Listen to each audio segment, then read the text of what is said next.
Yes sir. Okay, so start करते हैं।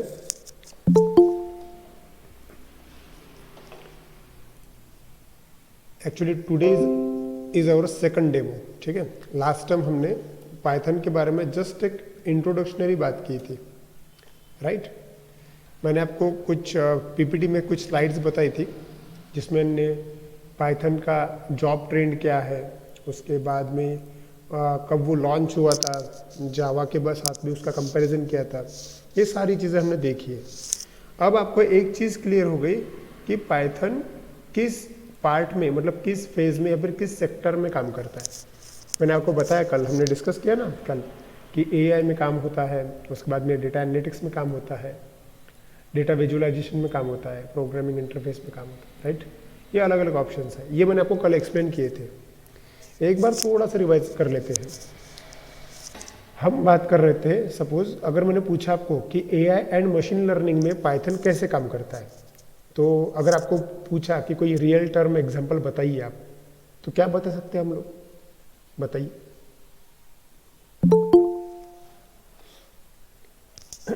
मेरा क्वेश्चन आपको समझा? मैं आपको पूछ रहा हूँ कि अगर आपको पूछा गया कि पाइथन एआई में यूजफुल है, तो कोई एग्जांपल आप बता सकते हो क्या? हाउ?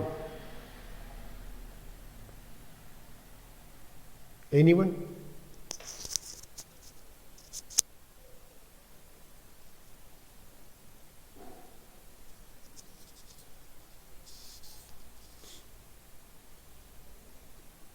मेरा आवाज पहुंच रहा है ना आप तक के?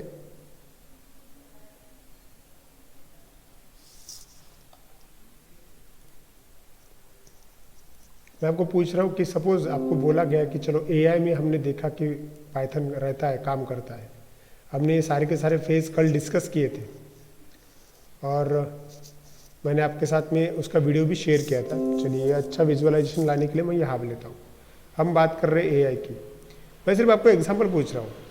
फॉर एग्जाम्पल आपने यहाँ पे एआई, एआई मतलब आर्टिफिशियल इंटेलिजेंस, आपने देखा है सर ये एआई का एग्जाम्पल है, मैं सिर्फ एग्जाम्पल पूछ रहा हूँ। सेल्फ ड्राइविंग व्हीकल, बराबर है प्रकाश, आपने जवाब दिया है सेल्फ ड्राइविंग व्हीकल। आपको आजकल आपने देखा होगा, नॉर्मली हम गाड़ी चलाते हैं तो कोई ना कोई ड्राइवर होता है। आजकल कुछ कुछ व्हीकल्स में ऐसा भी है कि उसमें कोई ड्राइवर नहीं है, उसमें गाड़ी अपने आप चलती है। अपने आप चलती मतलब उसके अंदर जो रोबोटिक्स मैकेनिज्म सेट किया है उसकी वजह से चलती है, राइट। चलिए, उसके बाद में हमने बात किया था डेटा एनालिटिक्स के बारे में। बताइए क्या होता है डेटा एनालिटिक्स? डेटा एनालिटिक्स के बारे में डिस्कशन किया था, एग्जांपल पूछ रहा हूँ। मैंने एक्चुअली बहुत डिटेल एग्जांपल बताया था इसका लास्ट सेशन में। कोई बता सकता है जो प्रेजेंट थे लास्ट सेशन में? पूजा, समीक्षा, बराबर, जोमेटो का, और यूट्यूब, अर्पित करेक्ट है। कोविड ग्राफ, बराबर है, प्रकाश ने आंसर दिया कोविड ग्राफ। अब कोविड ग्राफ कैसे आप सोचोगे?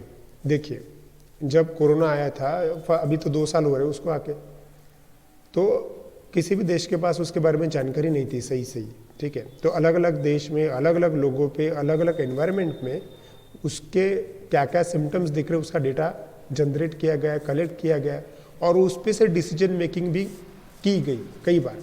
तो वो भी एग्जाम्पल है डेटा एनालिटिक्स का। सेम ऐसा ही डेटा विजुअलाइजेशन, मतलब ग्राफ वगैरह जो हम देखते हैं वो डेटा विजुअलाइजेशन का कमाल है। ऐसे ही प्रोग्रामिंग एप्लीकेशंस भी हम अलग अलग देखते हैं। उसमें से हमने ये बोला था कि वेब डेवलपमेंट में भी पाइथन का इस्तेमाल होता है। वेब डेवलपमेंट मतलब जहाँ पे वेबसाइट डिज़ाइनिंग की जाती है। वेबसाइट भी अभी आप हम उस पर ऊपर आने वाले हैं, वेब डेवलपमेंट के ऊपर। उसके बाद में हमने ये डिस्कस किया था कि गेम भी बनाया जा सकता है, लैंग्वेज भी डेवलप की जा सकती है, एंड फाइनेंस सेक्टर में भी उसका इस्तेमाल किया जा सकता है। तो ये कुछ बेसिक सेक्टर्स है जिसके अंदर पाइथन इस्तेमाल होता है। चलो, आप लोगों ने काफ़ी अच्छे जवाब दिए, मैं खुश हुई इस चीज़ से कि आपने शायद मतलब कल का सेशन याद रखा।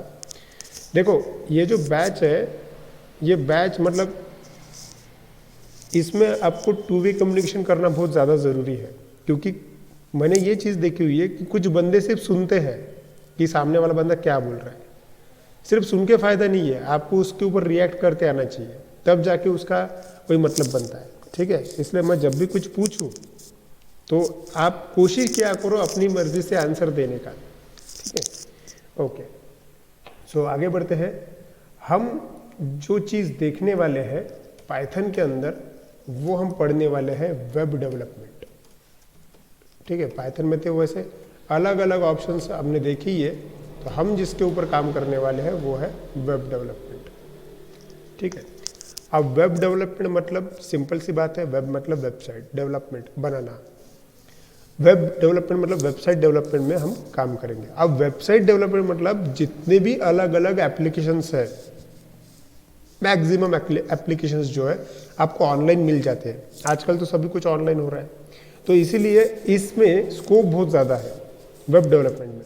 एक्चुअली बाकी की चीज़ें में भी है, एल्गोरिदम आप डेवलप कर सकते हो, डेटा विजुअलाइजेशन के अंदर जा सकते हो, डेटा माइनिंग भी उसके अंदर आता है, उसके बाद में डेटा एनालिटिक्स है, अलग अलग सेक्टर्स है।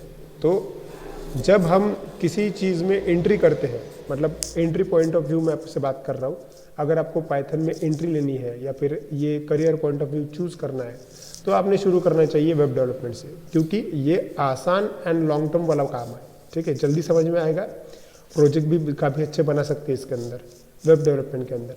और वेब डेवलपमेंट के प्रोजेक्ट के अंदर ही आप डेटा विजुअलाइजेशन उसके बाद में डेटा माइनिंग, डेटा एनालिटिक्स, ये मशीन लर्निंग, ये सारी चीज़ें आप उसके अंदर धीरे धीरे इंक्लूड कर सकते हो, ओके। सो हम बात करने वाले हैं वेब डेवलपमेंट की। अब वेब डेवलपमेंट के लिए तो अलग अलग लैंग्वेजेस इस्तेमाल होती है, ये आपको पता ही होगा। हमने, अगर मैं बेसिक के लिए बात करूँ तो कोई वेबसाइट बनाना मतलब आपको मालूम होगा कि उसके अंदर HTML भी इस्तेमाल होता है। कोई वेबसाइट हम PHP का इस्तेमाल करके भी बना सकते हैं, कोई वेबसाइट हम जावा का भी इस्तेमाल करके बना सकते हैं, और कोई वेबसाइट हम ASP.NET का इस्तेमाल करके भी बना सकते हैं। तो इसमें से हम जो चूज़ कर रहे हैं एक्चुअली वो पाइथन, हम पाइथन का इस्तेमाल करके वेबसाइट बना सकते हैं, ठीक है। अब पाइथन का इस्तेमाल करने के लिए वेबसाइट बनाना मतलब थोड़ा कोडिंग वगैरह करना पड़ेगा, करेक्ट। कुछ चीज़ें, कुछ सॉफ्टवेयर्स वगैरह लगेंगे हमको, कुछ टूल्स लगेंगे। सबसे मेन चीज़ है यहाँ पे हमको टूल्स लगने वाले हैं। कोई भी लैंग्वेज में काम करने के लिए आपको टूल्स के बारे में जानकारी होनी चाहिए, ओके। तो मैं यहाँ पे लिखता हूँ टूल्स। अब टूल्स को ही दूसरा नाम जो होता है वो बोलते हैं IDE। वेब डेवलपमेंट में हम जो टूल्स इस्तेमाल कर रहे हैं वो ये चीज़ है। सपोज अलग अलग टूल्स आपको मालूम है जिसके अंदर हम कोड लिखते हैं, जैसे कि C लैंग्वेज का अगर है आपके पास, C लैंग्वेज के लिए जो कोड लिखते हैं आप, तो आप टर्बो C का इस्तेमाल करते हो, टर्बो C का इस्तेमाल करते हो। जब आप जावा में कोड लिखते हो, मुझे बताइए जावा को कोड काय में लिखते हैं आप लोग?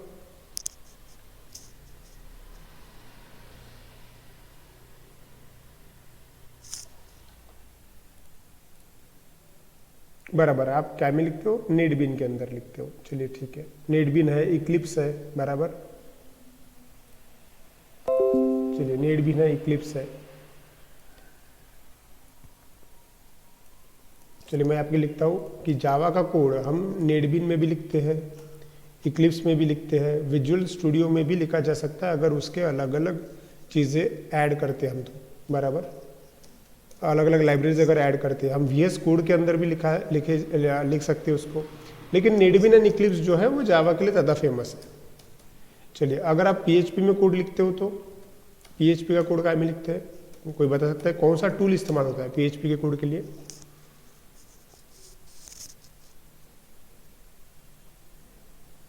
नेटबीन। और PHP के लिए स्पेशल एक टूल है जो इस्तेमाल होता है, पूजा आप बता सकते हो?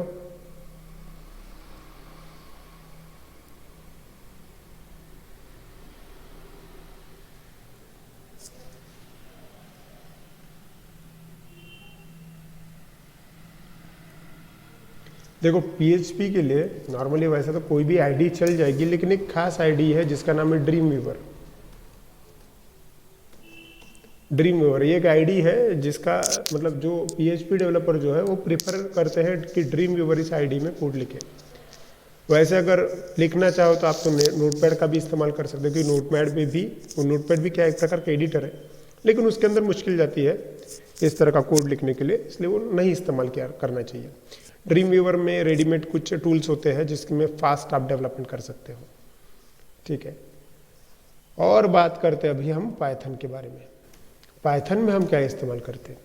देखो, पाइथन के लिए तो वैसे अलग अलग प्रकार की आईडीईज है, ठीक है, मतलब अलग अलग प्रकार के टूल है।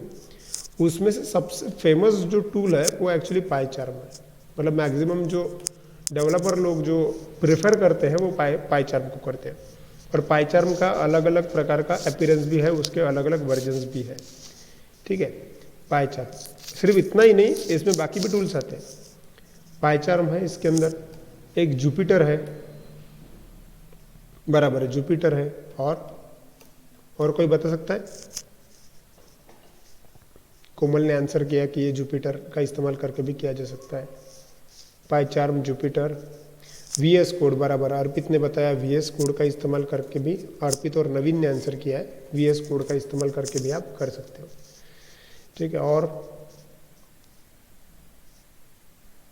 पाई गेम का भी इस्तेमाल कर सकते हो, बराबर है श्रीकांत, ठीक है। इसके अलग अलग ऑप्शंस है, तो हम जो प्रेफर करने वाले हैं वो इसमें से पाइचार्म करने वाले हैं, ठीक है।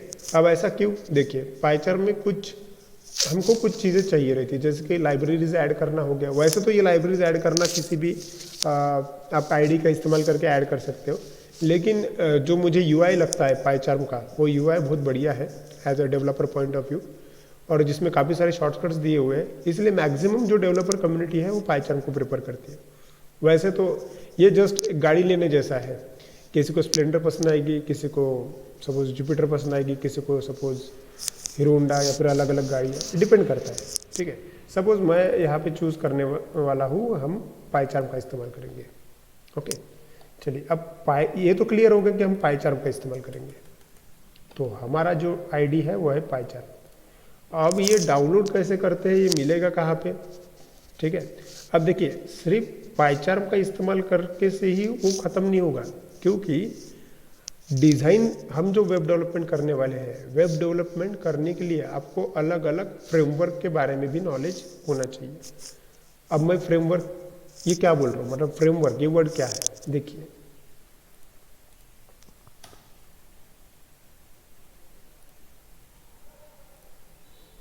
अलग अलग प्रकार के फ्रेमवर्क होते हैं पाइथन में। आपको दिख रहा है, ये स्क्रीन दिख रही है आपको,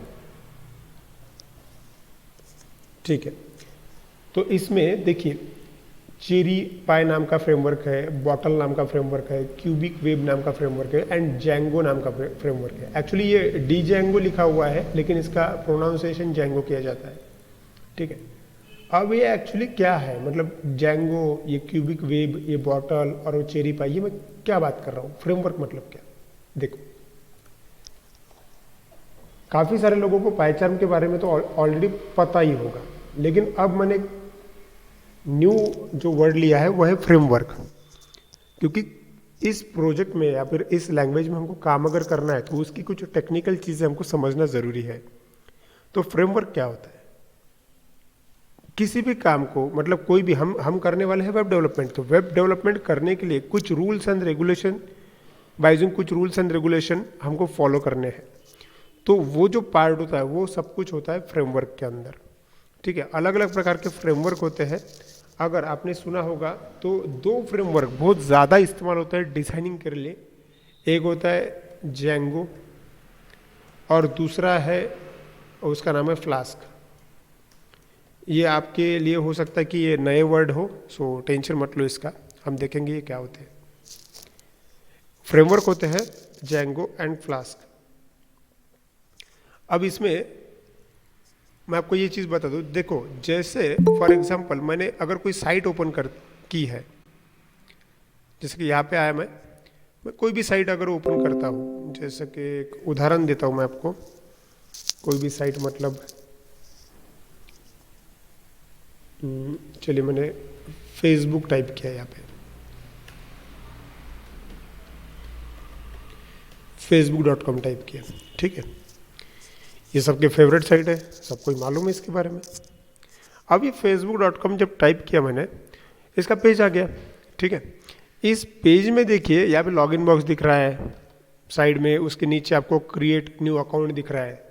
जब आप उसके ऊपर क्लिक करते हो तो आपने जिस ऑप्शन के ऊपर क्लिक करते हो वो पर्टिकुलर ऑप्शन आपके सामने आता है। अगर आपने क्रिएट अकाउंट पे क्लिक किया तो अकाउंट आ जाएगा प्रॉपर, राइट।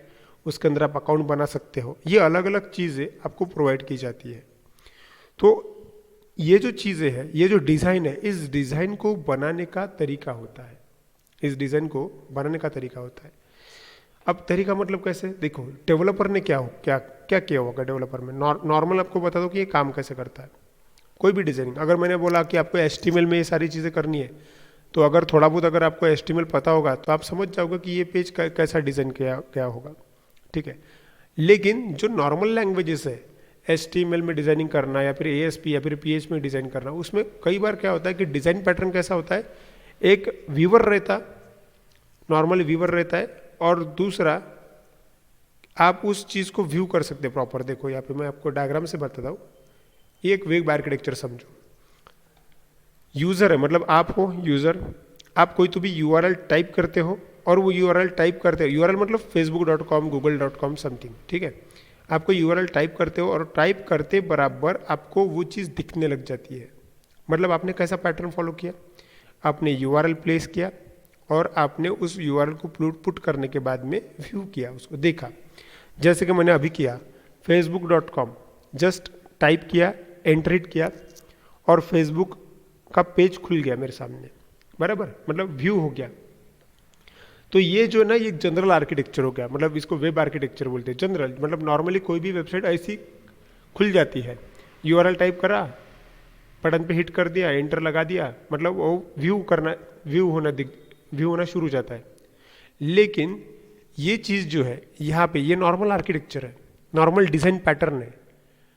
ये जो डिज़ाइन पैटर्न है, ये डिज़ाइन पैटर्न सिक्योर नहीं होता, तो हमको सिक्योर डिज़ाइन पैटर्न करना है। नॉर्मली हम जब कोड लिखते हैं, देखो आपने अगर ASP या फिर VB या फिर अलग अलग चीज़ों में अगर काम किया होगा तो आपको अब समझ सकते कि कोई बटन है, किसी बटन के क्लिक पे सपोज कुछ एक्टिविटी परफॉर्म करनी है, तो कोड जो है वो बटन के क्लिक पे लिखा जाता है। मतलब सिर्फ उसका व्यू और व्यू के पीछे कोड। तो ये जो चीज़ है, इसको सिक्योरिटी, मतलब ये सिक्योर नहीं रहते, इसमें सिक्योरिटी का प्रॉब्लम होता है। तो ऐसा सिक्योरिटी का प्रॉब्लम नहीं होना चाहिए, और वो सिक्योर हो, फ्लेक्सिबल हो और सब कुछ सही चले, ये चीज़ करने के लिए फ्रेमवर्क दिए गए हैं। फ्रेमवर्क मतलब, अब मैं आपको शॉर्टकट में बताऊँ तो इसको बोलते हैं पैटर्न। कोडिंग करने का पैटर्न होता है, तरीका। तो ऐसे फ्रेमवर्क दिए गए हैं। इन फ्रेमवर्क्स का इस्तेमाल करके, मतलब ये जो पैटर्न है इनका इस्तेमाल करके, इनके तरीके में कोड कैसे लिखा जाए, URL कैसे बनाया जाए, व्यू में क्या क्या दिखना चाहिए, डेटाबेस का कनेक्टिविटी किधर होना चाहिए, ये सभी चीज़ों के अपने रूल्स होते हैं, रूल्स एंड रेगुलेशन होते हैं, ठीक है। तो वो रूल्स एंड रेगुलेशन फॉलो करके ये चीज़ बनाना, मतलब फ्रेमवर्क का इस्तेमाल करना। अब एक्चुअली ये चीज़ इन्होंने क्यों लाई, ठीक है, फ्रेमवर्क की ज़रूरत क्या थी, क्योंकि बिना फ्रेमवर्क भी आप वेब डेवलपमेंट कर सकते, कोई भी वेबसाइट आप बना सकते हो, बिना फ्रेमवर्क के भी बनती है। लेकिन फ्रेमवर्क की ज़रूरत क्यों है, अब इसको मैं समझाता हूँ आपको। देखो, हमारा क्वेश्चन याद रखना, मैं आपको ये बता रहा हूँ कि फ्रेमवर्क क्यों ज़रूरी है, ठीक है। जैंगो है हमारे पास और फ्लास्क फ्रेमवर्क है, ये फेमस फ्रेमवर्क है। इसके बावजूद भी काफ़ी सारे अलग अलग फ्रेमवर्क्स है। फ्रेमवर्क की ज़रूरत मैं आपको समझा रहा हूँ। इमेजिन कीजिए एक प्रोजेक्ट है, ठीक है। एक उदाहरण मैं देता हूँ आपको। सपोज एक स्टूडेंट मैनेजमेंट सिस्टम वाला प्रोजेक्ट है, ठीक है। क्या प्रोजेक्ट है? Student management system.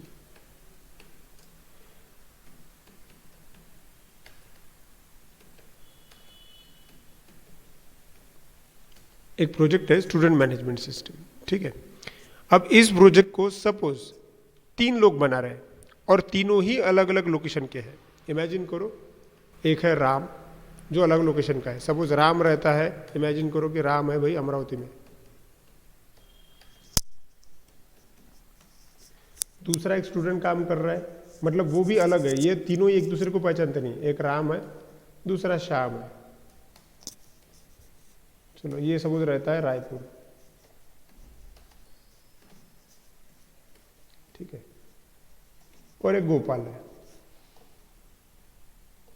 ये 3 लोग हैं और तीनों लोग सेम प्रोजेक्ट पे काम कर रहे हैं, और गोपाल रहता है मुंबई में, ठीक है, राम, श्याम और गोपाल, और तीनों ही काय के अंदर काम कर रहे हैं, स्टूडेंट मैनेजमेंट प्रोजेक्ट के अंदर, ठीक है। अब बात ऐसी है, अगर मैं ये एक प्रोजेक्ट तीनों को असाइन करूं और तीनों को बोलूं कि आप इसमें के अंदर काम करो, तो देखो इस प्रोजेक्ट के अंदर क्या होने वाला है, अगर राम को इसके अंदर काम करना है तो राम अपना अपना कोड लिखेगा, बराबर, अपनी मर्जी से डिजाइन करेगा, राम डिजाइन करेगा और उसके ऊपर कोड लिखेगा, बराबर, अपनी मर्जी से। सेम वैसा ही क्या होगा, जैसा डिजाइन राम ने बनाया वो जरूरी नहीं कि श्याम भी बनाए, हो सकता है श्याम दूसरा डिजाइन बनाएगा और उसके हिसाब से उसका कोड लिखेगा, करेक्ट, मतलब different design and different code. अब गोपाल अगर काम कर रहा है तो गोपाल भी उसके लिए क्या करेगा, different design and different code.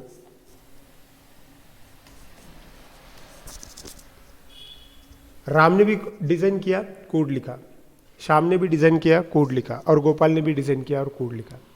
ये तीनों ही अलग अलग सिटी से अलग अलग बंदे और एक ही प्रोजेक्ट काम कर रहे हैं, ठीक है, और तीनों ही एक दूसरे को पहचानते नहीं है, ठीक है।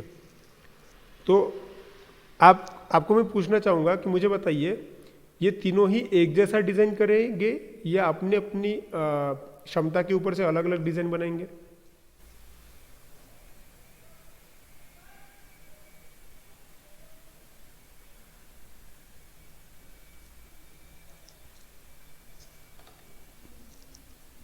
डिफरेंट डिजाइन बनाएंगे, बराबर। चलिए, तो ये इतना समझ गया कि एक ही प्रोजेक्ट में आप जब काम कर रहे हो और तीन अलग अलग तरह के स्टूडेंट काम कर रहे हो उसके अंदर, तो जाहिर सी बात है कि ये तीनों ही लोग अलग अलग प्रकार का डिजाइन बनाएंगे और अलग अलग प्रकार का कोड बनाएंगे, ठीक है। अब तीनों ही जिन्होंने अलग अलग प्रकार का कोड लिखा, मतलब डिजाइन किया और कोड भी लिखा। अब इमेजिन कीजिए कि इस प्रोजेक्ट के अंदर सबसे पहले राम ने काम किया, ठीक है, और राम ने काम करने के बाद राम ने जो कुछ भी बनाया वो किसको दे दिया, श्याम को दे दिया, और श्याम ने उसके ऊपर काम कर दिया, और श्याम ने जो कुछ भी काम किया वो किसको दे दिया, सपोज गोपाल को दे दिया। तो मुझे बताइए, राम ने जो काम किया वो डायरेक्टली श्याम को समझेगा क्या, और श्याम ने जो काम किया वो डायरेक्टली गोपाल को समझेगा क्या? नो सर, नहीं समझेगा। क्यों? क्योंकि तीनों के ही काम करने के तरीके अलग अलग है। सिंपल सी बात है, अगर तीनों के काम करने के तरीके अलग अलग है तो तीनों ने, मतलब अगर राम ने कोई काम किया और राम का काम अभी आगे श्याम को करना है, तो श्याम को पहले यह समझना पड़ेगा कि राम ने ये चीज कैसे बनाई, बराबर, और श्याम जो काम करेगा उसके ऊपर आगे चल के गोपाल को अगर काम करना है तो गोपाल को पहले यह समझना पड़ेगा कि श्याम ने ये चीज कैसे बनाई। ये सारी चीजें करने के लिए बहुत ज्यादा टाइम चला जाता है। ऐसा क्यों हुआ पता है? ऐसा इसलिए हुआ क्योंकि वर्किंग पैटर्न जो है तीनों का, वर्किंग पैटर्न जो है तीनों का वो डिफरेंट था। प्रॉब्लम देखो, एक प्रोजेक्ट पे जब अलग अलग लोग ऐड होते जा रहे हैं तब प्रॉब्लम ये हो रहा है कि काम करने में दिक्कत आ रही है। क्यों? क्योंकि वर्किंग पैटर्न आर डिफरेंट। किनका? इन तीनों का। क्योंकि तीनों ने ही अपने अपनी मर्जी से डिजाइन किया और अपनी अपनी मर्जी से कोड किया। क्योंकि ये वर्किंग पैटर्न डिफरेंट था, इसलिए इस प्रोजेक्ट के ऊपर काम करना जो जो डेवलपर आएंगे उन सभी को बहुत मुश्किल हो जाता है। ये नॉर्मल, मतलब इससे पहले जो हम काम करते हैं उसके बारे में बता रहा हूं। क्वेश्चन ये है अपना कि फ्रेमवर्क क्यों इंपॉर्टेंट है, मैं ये समझा रहा हूं आपको। फ्रेमवर्क मतलब ही पैटर्न होता है। तो इन तीनों का एक दूसरे के साथ काम करना मुश्किल हो जाएगा। क्यों? क्योंकि तीनों ही अलग अलग तरीके से काम करते हैं। ये तभी अच्छे से काम कर सकते हैं जब तीनों का ही काम करने का तरीका एक समान हो। समझ में आ रहा है? तीनों का ही काम करने का तरीका जब एक समान हो। जैसे कि उदाहरण से अगर मैं समझाऊं आपको, अगर आप कोई काम कर रहे हैं, वही आपका कोई बचपन का दोस्त आपके साथ है उसी काम में, तो एक दूसरे के साथ अंडरस्टैंडेबिलिटी बहुत बढ़िया हो जाती है, बराबर। हम दोनों, मतलब दोनों ही एक दूसरे को काफी अच्छे से अंडरस्टैंड कर सकते, काम जल्दी जल्दी हो सकता है। वही अगर आपको वही काम किसी और बंदे के साथ में करना है, ठीक है, तो आपको जैसा आप सोचते हो वैसा ही वो सोचेगा, ज़रूरी नहीं है, बराबर। तो काम करने में दिक्कत जाएगी। क्यों? क्योंकि तुम दोनों का ही काम करने का तरीका अलग अलग है। तो तुम दोनों या फिर कोई भी, हम काम कोई अच्छा तभी कर सकते जब हमारा काम करने का तरीका मतलब पैटर्न एक जैसा हो। तो ये दिक्कत थी इसके अंदर। तो फिर जो डेटा साइंटिस्ट है उन लोगों ने ये सोचा कि हमको कुछ पैटर्न डेवलप करने चाहिए। तो वो पैटर्न डेवलप करने के लिए उन्होंने फ्रेमवर्क निकाले। एक्चुअली पैटर्न अलग कंसेप्ट है, तो पैटर्न डेवलप करने के लिए उन्होंने फ्रेमवर्क्स निकाले और अलग अलग फ्रेमवर्क्स फिर आए, तब जाके एक फ्रेमवर्क है सपोज जैंगो और दूसरा फ्रेमवर्क है फ्लास्क और उसके बाद में कई सारे अलग अलग फ्रेमवर्क्स हैं। इन फ्रेमवर्क का इस्तेमाल करना मतलब एक खास तरीके से पैटर्न में वो काम करेंगे। मतलब इमेजिन करो राम को प्रोजेक्ट डेवलप करना है बाय यूजिंग जैंगो फ्रेमवर्क, ठीक है। राम को प्रोजेक्ट करना है, डेवलप करना है बाय यूजिंग जैंगो फ्रेमवर्क। तो राम ने जो प्रोजेक्ट डेवलप किया वो अगर अभी शाम को हैंड ओवर किया और शाम को भी जैंगो फ्रेमवर्क आता है अच्छे से, तो शाम भी उसके ऊपर काम कर सकता है। और अगर शाम ने कोई कोड सबमिट किया गोपाल को और गोपाल को जैंगो फ्रेमवर्क आता है, तो गोपाल की भी उसके ऊपर अच्छे से काम कर सकता है। क्यों? क्योंकि जैंगो ये एक वेब फ्रेमवर्क है, ठीक है। फ्रेमवर्क मतलब एक पैटर्न है और ये इसमें कैसे काम करते हैं इसका तरीका अलग होता है। ये अगर तरीका अगर किसी को आता है तो वो उसमें अच्छे से काम कर सकता है और जिसको जिसको आता है वो सभी इस टीम में अच्छे से काम कर सकते हैं। इसीलिए ये चीज़ जो है वो इम्पोर्टेंट होती है, इसलिए फ्रेमवर्क लाए गए हैं। क्लियर हुआ आप सबको?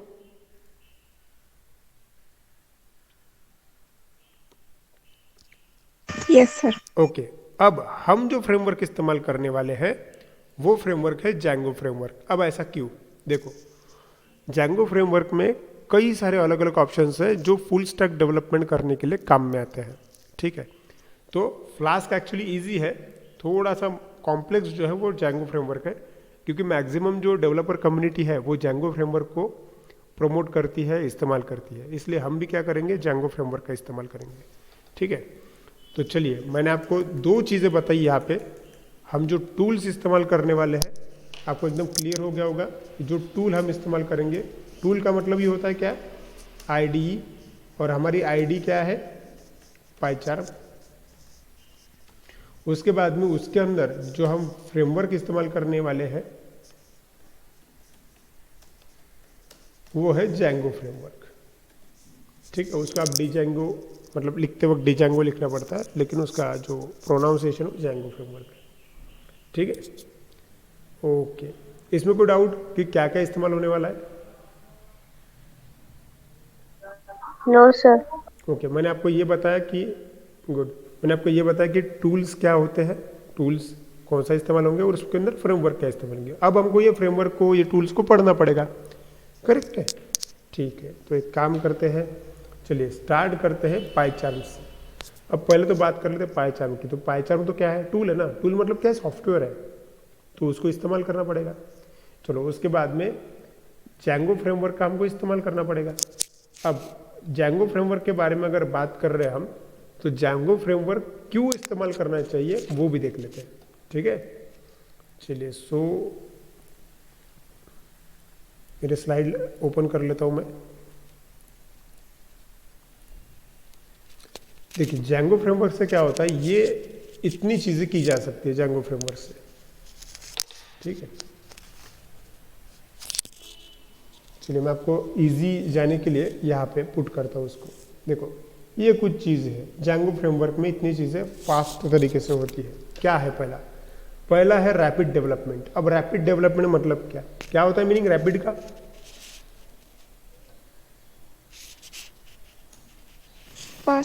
फास्ट होता है। रैपिड मतलब क्या है? फास्ट होता है, फास्ट डेवलपमेंट। अब ऐसा क्या है रैपिड डेवलपमेंट, मतलब हम इस फ्रेमवर्क में रैपिड डेवलपमेंट कर सकते हैं। कैसे? देखो, इस फ्रेमवर्क में कुछ चीज़ें रेडीमेड है, मतलब जैसे कि डेटाबेस का पार्ट है। डेटाबेस का पार्ट जब हम जैंगो फ्रेमवर्क इस्तेमाल करेंगे, नॉर्मली डेटाबेस के अंदर काम करने के लिए आपको क्यूरी का नॉलेज होना ज़रूरी होता है।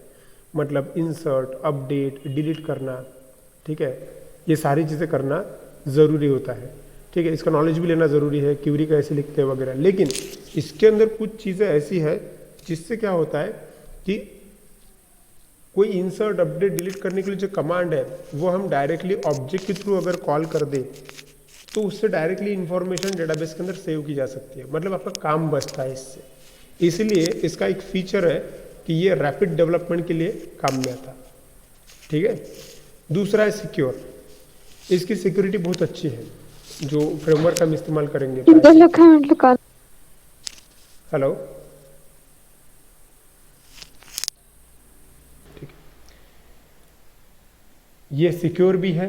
आपको मालूम है सिक्योरिटी के लिए दो चीज़ें बहुत बढ़िया है इसके अंदर, मतलब दो लैंग्वेजेस बहुत अच्छी है, एक पाइथन है और दूसरी जावा है जो काफ़ी सिक्योर होती है। पाइथन में कुछ इनबिल्ट हम एल्गोरिदम्स का भी इस्तेमाल कर सकते हैं जिससे हम ये सिक्योरिटी और ज़्यादा अच्छी कर सकते हैं। उसके बाद में स्केलेबल। स्केलेबल मतलब क्या होता है, देखो प्रोजेक्ट का स्केल होता है, मतलब छोटा प्रोजेक्ट, बड़ा प्रोजेक्ट, बड़े स्केल का प्रोजेक्ट, ऐसा बोलते हैं ना। स्केलेबल का मीनिंग ये है इसके अंदर, इमेजिन करो आप कोई छोटा एप्लीकेशन बना रहे हो आज, ठीक है, आज की तारीख में एप्लीकेशन आपका एप्लीकेशन जो है एकदम ही छोटा है। तो इस एप्लीकेशन पे जब आप नए नई चीज़ें, नए नए फीचर ऐड करते जाओगे कोई भी एप्लीकेशन पे, तो वो एप्लीकेशन जाहिर सी बात है बड़ा होता जाएगा। तो ये स्केलेबल है। इसका मतलब क्या, आप छोटे एप्लीकेशन से लेके बड़े एप्लीकेशन तक इसमें डेवलप कर सकते हो। आप डायरेक्टली बड़े एप्लीकेशन भी बना सकते हो या फिर आप एनहांसमेंट जिसको बोलते हैं, छोटा एप्लीकेशन बनाया फिर उसमें थोड़ा सा मॉडिफिकेशन किया, फिर और थोड़ा सा मॉडिफिकेशन किया, ऐसे करते करते इसको आप बहुत बड़े स्केल पे आप उसको इस्तेमाल कर सकते हो, इसलिए स्केलेबल है। ठीक है। अब आप सोचोगे कि तो बाकी इसमें भी तो होता होगा वो चीज़, सही बात है, बाकी लैंग्वेज में भी होता है, लेकिन देखो कोई प्रोजेक्ट छोटे से बड़ा करने के लिए, बड़ा जब होता है वो, तो उसमें अलग अलग फीचर्स ऐड होते हैं। तो पाइथन जो चीज़ है, next is fully loaded. Fully loaded में क्या होता है, एक्चुअली देखो फुल्ली लोडेड इसका मतलब क्या है कि इसके अंदर काफ़ी सारी चीज़ें इनबिल्ट है।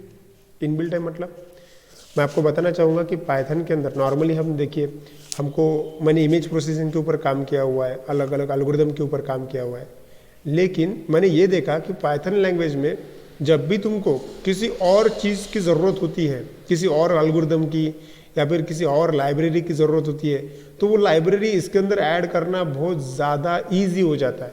ठीक है, वो ऑलरेडी उसमें अवेलेबल होती है, आपको वो डालने के लिए ज़्यादा तकलीफ नहीं जाती। लेकिन यही अगर बाकी लैंग्वेजेस की मैं बात करूँ तो उसमें कोई नया कंपोनेंट ऐड करना थोड़ा सा मुश्किल हो जाता है, लेकिन पाइथन में वैसा नहीं है। पाइथन में जो जो चीज़ें आपको इसेंशियल है वो सारी की सारी चीज़ें ऑलरेडी दी गई है आपको। ठीक है, तो आप डायरेक्टली उसका इस्तेमाल कर सकते हो, आपको आपके प्रोजेक्ट में डायरेक्टली आप यूज़ कर सकते हो। आपको अगर इमेज प्रोसेसिंग का काम है, हालांकि इमेज प्रोसेसिंग करने के लिए मैटलैब जैसा सॉफ्टवेयर इस्तेमाल होता है, मैटलैब, लेकिन आप इमेज प्रोसेसिंग इसमें भी इस्तेमाल कर सकते हो। आपको फेस रिकॉग्निशन करना है, आपको इमेज स्कैनिंग करनी है, आपको किसी इमेज के ऊपर का टेक्स्ट रीड करना है, तो उसके लिए अलग अलग प्रकार के आपको लाइब्रेरीज की ज़रूरत होती है। ये बिना लाइब्रेरी से नहीं होता। कोई बड़ा सा मैथमेटिकल ऑपरेशन करना है उसके लिए भी लाइब्रेरीज लगती है। कोई फाइल ऑपरेटिंग सिस्टम के फाइल्स एंड फोल्डर पे ऑपरेशंस परफॉर्म करनी है तो उसके लिए भी लाइब्रेरीज की ज़रूरत होती है। तो ये लैंग्वेज का प्लस पॉइंट ऐसा है कि कुछ भी अगर आपको एक्स्ट्रा चीज़ अगर लगती है तो वो एक्स्ट्रा चीज़ इसके अंदर पहले से दी हुई है, ये इसका प्लस पॉइंट है, इसलिए उसको फुल्ली लोडेड कहा था। ठीक है, और एक है नेक्स्ट इज वर्साटाइल। कोई बता सकता है वर्साटाइल का मतलब?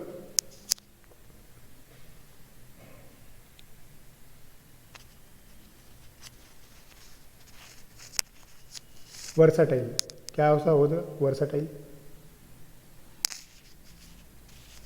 डिफरेंट एक्टिविटीज एक साथ कर सकते, बराबर, डिफरेंट एक्टिविटी एक साइड कर सकते, या फिर इसको बोल सकते हम चेंजेबल। वर्साटाइल मतलब जो फिक्स नहीं है, ऐसा मतलब ये चेंज होते रहता है, अपडेट होते रहता है, आप इसको कहीं पे भी बिठा सकते हैं। मतलब ऐसा नहीं कि भाई जहाँ से शुरुआत किया था कोई एप्लीकेशन वो अभी भी वैसा ही। आपको कोई भी एनहांसमेंट अगर उसके अंदर करनी है, कोई नया इम्प्लीमेंटेशन करनी है, तो आप उसमें बहुत ही ईजिली कर सकते हो, इसलिए इसको वर्साटाइल बोलते हैं। एंड लास्ट जो इम्पोर्टेंट चीज़ है वो है ओपन सोर्स। आप सभी ने ये वर्ड सुना होगा ओपन सोर्स। क्या होता है मतलब इसका, कोई बता सकता है? Open source, open source free, ठीक है। और हम बोलते हैं ना कोई सॉफ्टवेयर, ये ओपन सोर्स सॉफ्टवेयर है। अब ओपन सोर्स सॉफ्टवेयर इसका मतलब क्या है?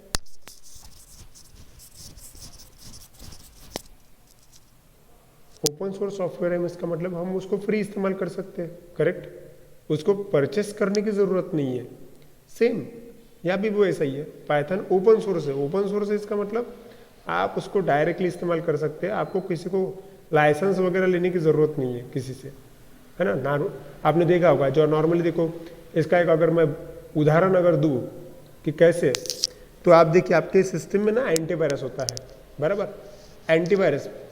अब आप मुझे बताइए, जब आप एंटीवायरस अगर आपने डाउनलोड किया फ्री वाला तो वो अच्छे से काम नहीं करता, लेकिन अगर आपने कोई सॉफ्टवेयर खरीदा हुआ है, मतलब आपने अगर एंटीवायरस खरीदा हुआ है और खरीदा हुआ एंटीवायरस आपके सिस्टम के अंदर है, तो एंटीवायरस बहुत बढ़िया काम करता है, करेक्ट। तो वो एंटीवायरस फ्री में नहीं मिला आपको, आपने उसको पेड किया, राइट, आपने उसको पेड लिया, तो वो जो चीज़ होगी वो क्लोज सोर्स हो गया, उसको क्लोज सोर्स बोल सकते हैं आप, ठीक है। लेकिन ओपन सोर्स मतलब आप ऐसा सॉफ्टवेयर इस्तेमाल कर रहे हो जिसको इस्तेमाल करने का आप किसी को पैसा नहीं दे रहा हो, जबकि एंटीवायरस एक सॉफ्टवेयर ही है लेकिन उसको इस्तेमाल करने का आप किसी ना किसी को पेमेंट दे रहे हो, ठीक है। तो यहाँ पे पाइथन जो है वो ओपन सोर्स है। ओपन सोर्स इसका मतलब आपको किसी को भी पे करने की जरूरत नहीं है। क्लियर हुआ?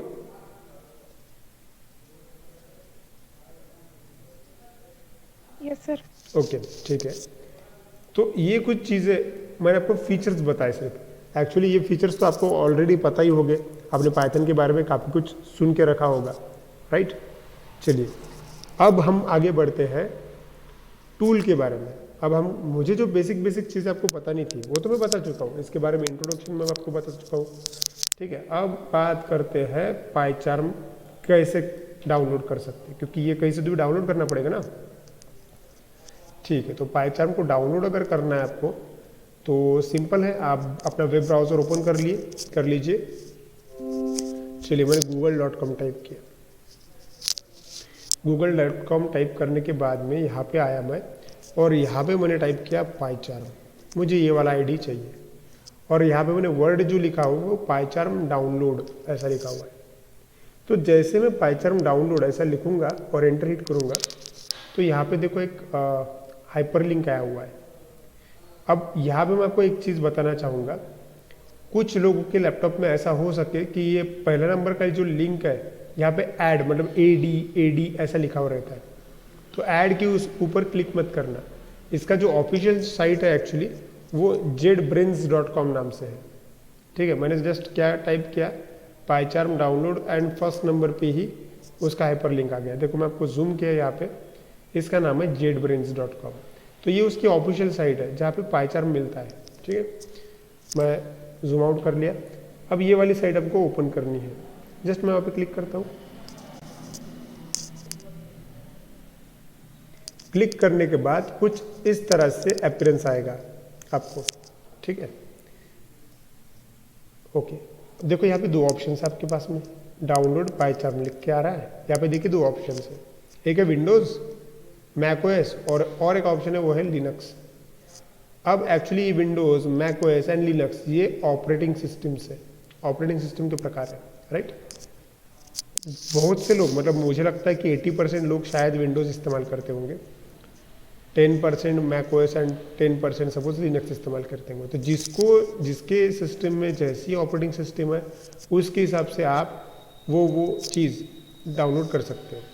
मेरी सिस्टम में Windows application, Windows operating system है, इसलिए मैं विंडोज़ को टिक करता हूँ, सिलेक्ट रहने देता हूँ। और डाउनलोड के लिए यहाँ पे मेरे पास दो डाउनलोड के बटन हैं, एक ये ब्लू वाला है, एक है ब्लैक कलर में। अब देखो ये दोनों अलग अलग क्यों है, देखिए ज़रा, यहाँ पे ऊपर लिखा हुआ है प्रोफेशनल डाउनलोड और यहाँ पे लिखा गया है नीचे फ्री ट्रायल, और दूसरा जो ऑप्शन है वो है community for pure Python development. नीचे डाउनलोड का बटन है free build on open source. अब इसमें फ़र्क क्या है, इसमें फ़र्क ये है, यहाँ पे देखो दो ऑप्शन है, एक है प्रोफेशनल, एक है कम्युनिटी। अगर मैंने ये नीला वाला जो है, ये ब्लू कलर वाला ये जो बटन है, यहाँ पे क्लिक करके अगर डाउनलोड किया तो यहाँ पे फ्री ट्रायल बोला गया है। फ्री ट्रायल इसका मतलब क्या, ये कुछ दिन फ्री काम करेगा, ठीक है, और उसके बाद में ये ऑटोमेटिक लॉक हो जाएगा, मतलब वो आपको पेड करने को बोलेगा। अब ऐसा क्यों, हमने आप बोलोगे कि सर आपने अभी भी कहा कि ये तो फ्री है, बराबर सही है, ये फ्री है, लेकिन कौन सा वर्जन इसका कम्युनिटी वाला वर्जन फ्री है, कम्युनिटी, ठीक है, और यहाँ पे प्रोफेशनल है। अब ये प्रोफेशनल एंड कम्युनिटी के में फ़र्क क्या है, प्रोफेशनल के अंदर जो है कुछ चीज़ें आपको एक्स्ट्रा मिलती है, जैसे कि आप scientific and web Python development कर सकते हो, उसके साथ में आप HTML, JS एंड SQL का भी सपोर्ट इस प्रोफेशनल वाली ID में है, ठीक है, लेकिन यहाँ पे लिखा गया सपोर्ट है। और फिर कम्युनिटी में आप उसको इस्तेमाल कर सकते हो, बस वो रेडीमेड नहीं मिलेगा आपको, बस उसको ऐड करना पड़ेगा, ठीक है। सो हमारे लिए जो बेस्ट ऑप्शन है वो तो कम्युनिटी वाला है, क्योंकि हम लर्नर है, हम डायरेक्टली पेमेंट तो करने वाले हैं नहीं, बराबर। सो हमको जो प्रेफरेबल काम है वो है ये फ्री वाला। तो मैं जो चाहूँगा, मैं मेरे सिस्टम में जो इंस्टॉल करना चाहूँगा कि वो ये कम्युनिटी वर्जन में इस्तेमाल करूँगा, ठीक है। ओके, तो मैं यहाँ पे जस्ट क्लिक करूँगा डाउनलोड पे, और जैसे ही मैं यहाँ पे डाउनलोड पे क्लिक करूँगा आप कुछ इस तरह के पेज पे रिडायरेक्ट हो जाएंगे। थैंक यू फॉर डाउनलोडिंग पाईचार्म, और नीचे देखिए यहाँ पे पाईचार्म डाउनलोडिंग स्टार्ट हो गया है ना, आपको दिख रहा है यहाँ पे 355 MB का है। ओके, आपके नेट के स्पीड के हिसाब से ये आ जाएगा वहाँ पे, जैसे कि मेरे इसमें 1 मिनट एंड 40 सेकंड कुछ तो भी टाइम लग रहा है, ठीक है। मेरे पास ये ऑलरेडी डाउनलोडेड है। अब डाउनलोड होने के बाद ये जब पूरी तरीके से डाउनलोड हो जाएगा, डाउनलोड होने के बाद हो सकता है, हाँ और एक चीज़ मैं आपको बता दूं कि कभी कभी क्या होता है, ये ऐसा डाउनलोडिंग का ऑप्शन यहाँ पे नहीं आता, मतलब नीचे डाउनलोडिंग स्टार्ट ही नहीं होता। तो अगर डाउनलोडिंग स्टार्ट नहीं हुआ आपका, तो आपने ना ये डायरेक्ट लिंक करके यहाँ पे एक हाइपर लिंक आता है, उसके ऊपर क्लिक कर देना। अगर आपका डाउनलोडिंग डायरेक्ट स्टार्ट नहीं होता तो वहाँ पे अगर आप क्लिक कर दोगे तो आपका डाउनलोडिंग स्टार्ट हो जाएगा, ठीक है। तो अभी ये डाउनलोड हो रहा है सपोज, तो डाउनलोड होने के बाद ये सिस्टम के अंदर आपको आ जाएगा। यहाँ पे देखिए जस्ट कंप्लीट होने में ही है। यहाँ पे और एक ऑप्शन है गेटिंग स्टार्टेड। अगर आपको कुछ मटेरियल चाहिए या फिर आप चाहते हो कि कंपनी की तरफ से JetBrains जो है वहाँ की तरफ से कुछ नए फीचर्स आपको जानने हैं पाइथन के बारे में, तो यहाँ पे एक ईमेल एड्रेस पूछ रहे हैं, यहाँ पे देख रहे हैं, ये एक्चुअली सब्सक्रिप्शन बॉक्स है। अगर आपने यहाँ पे खुद का ईमेल आईडी डाल दिया और सबमिट कर दिया, तो नए नए जो अपडेट्स आते हैं इस आईडी के अंदर या फिर पाइथन के अंदर, नई नई अगर कुछ लाइब्रेरीज अगर आती है तो आपको उसके नोटिफिकेशन आएंगे। नॉर्मली जो डेवलपर है कैसे पता चलता कि कौन सा वर्जन आया, कौन सी लैंग्वेज बूम कर रही है, किस में ज़्यादा काम है, किस में क्या फीचर नए आए, ये मिलते रहने के लिए एक्चुअली ये कुछ चीज़ें यहाँ पे सब्सक्राइब करके रखनी पड़ती है, ठीक है। ये एक्चुअली आपको मंथली या फिर वीकली न्यूज़लेटर भेजेंगे कि क्या क्या नया कुछ आया। तो इसलिए अगर आप चाहते हो कि आपको कुछ इन्फॉर्मेशन और जाननी है तो आप इसमें आपका खुद का ईमेल एड्रेस टाइप करके सबमिट कर देना, आपको नोटिफिकेशंस मिलना शुरू हो जाएंगे इनकी तरफ से। jetbrains.com जो साइट है पाइथन की, जो ऑफिशियल साइट है, उनकी तरफ से, ठीक है। अब देखिए यहाँ पे नीचे आपको दिख रहा है कि ये चीज़ डाउनलोड हो गई है। अगर मैं इसको क्लिक करूँ तो देखो, क्लिक करने के बाद शो इन फोल्डर करना आपको, तो कॉर्नर पे क्लिक किया, शो इन फोल्डर क्लिक करने के बाद ये कुछ इस तरह से दिखेगा आपको कि डाउनलोड हुआ करके। अब मेरे सिस्टम में यहाँ पे ऐसा आया, देखो ये वर्जन है मेरे पास, जो वर्जन है ये पाईचार्म कम्युनिटी 2021.3 ये वर्जन है, ठीक है। ये अभी पूरी तरह से डाउनलोड हो गया है, जस्ट मुझे उसके ऊपर डबल क्लिक करना है और इंस्टॉल्ड करना है, ठीक है। अब ये डबल क्लिक करके इंस्टॉल करने का स्टेप जो है ये हम कल देखेंगे। आज तक मतलब अभी के लिए बस इतना ही, क्योंकि यहाँ से आगे जो है अभी हमारा काम स्टार्ट होगा कि हम IDE कैसे इस्तेमाल करें।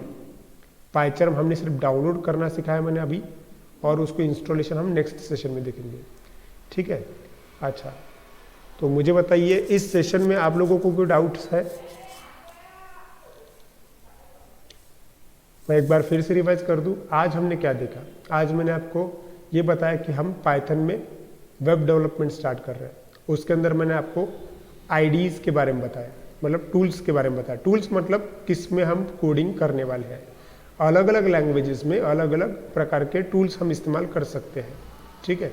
तो ये अलग अलग लैंग्वेजेस के टूल्स थे, उसमें से हमने जो चूज़ किया वो पाइथन में हम काम कर रहे हैं, तो हम हमारा टूल चूज़ कर रहे हैं वो है पाइचार्म। पाइचार्म के बाद में मैंने आपको ये बताया कि हम एक फ्रेमवर्क का भी इस्तेमाल करेंगे, मतलब एक पैटर्न हम फॉलो करने वाले हैं और वो फ्रेमवर्क है हमारा जेंगो, ठीक है। मैंने आपको एक एग्जांपल से समझाया कि फ्रेमवर्क क्यों ज़रूरी होता है, पैटर्न क्यों ज़रूरी होता है, उसका एग्जांपल भी लिया। उसके बाद में हमने फीचर्स देखे जेंगो के, पाइथन के फीचर्स देखे कि रैपिड डेवलपमेंट कर सकता है, सिक्योर है, स्केलेबल है, फुल्ली लोडेड है, वर्सेटाइल है ना, ओपन सोर्स। इतनी सारी चीज़ें आपको बताई मैंने। उसके बाद में जब हमारा तय हो गया कि भाई अभी पाइचार्म को इंस्टॉल करना है और उसके ऊपर काम करना है, तो ये चीज़ करने के लिए हमने आपको क्या किया, मतलब हम गूगल पे गए और सिर्फ आपने टाइप किया था पाइचार्म डाउनलोड, और डाउनलोड करने के बाद हम इस तरह से कुछ साइट आई और उसमें से कम्युनिटी वाला वर्जन हमने चूज़ किया और डाउनलोड किया। अब रहा उसका इंस्टॉलेशन, तो इंस्टॉलेशन प्रोसेस हम कल देखने वाले हैं। ओके, चलिए अब कुछ क्वेश्चन आंसर्स, अगर आपको कुछ पूछना है आप बता सकते हैं, मुझे पूछ सकते हैं।